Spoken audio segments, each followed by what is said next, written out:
Well, good afternoon, good evening, good morning, whenever you're viewing this. It's my great privilege to come to you as a ministry and as an extension of my ministry here at this great church.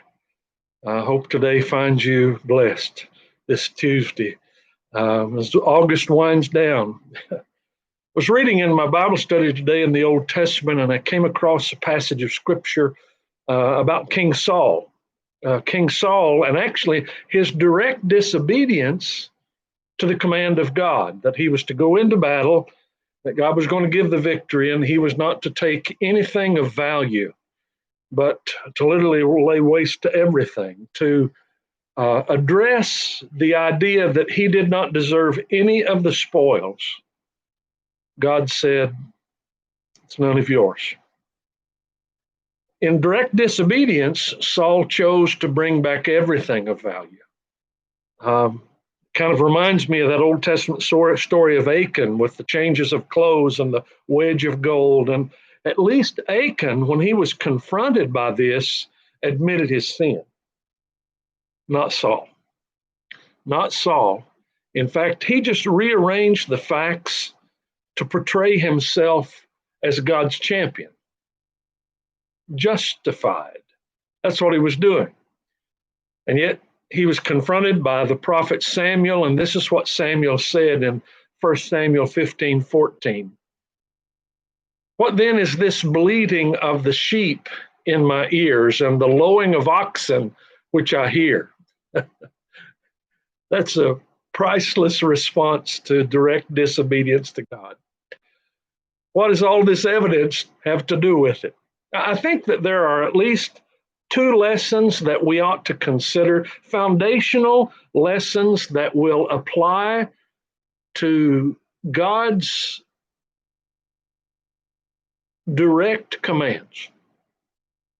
No, I'm sure they apply even to every area of our lives. These are foundational principles that demand our attention. That's it. First of all, how you finish is far more important than how you begin. I don't think anyone graduates from college thinking, okay, how can I fail? Or anyone gets married and tells the wedding guests, enjoy the party. This is not going to last but a year or two. In fact, it's only when we finish well that we feel the smile of God and the success in our hearts. You see, a good beginning does nothing to guarantee a good ending. In fact, if we're going to have a great ending, it's a result of, guess what? Consistent, good choices and discipline over a sequence of a lifetime and faithfully maintained, because every single one of us are going to have a setback. The second lesson is as important as the first. Rationalization is disobedience because it refuses to accept the truth. Beloved, the most destructive lie is the one we tell ourselves. Rationalizing is an insidious form of self-delusion. It starts small, usually with something innocent, and quietly twists the mind to spin the truth in convenient ways. And in the end, the self-deluded mind rationalizes everything so conveniently, so automatically that the person has no concept of how preposterous his thinking or behavior have become.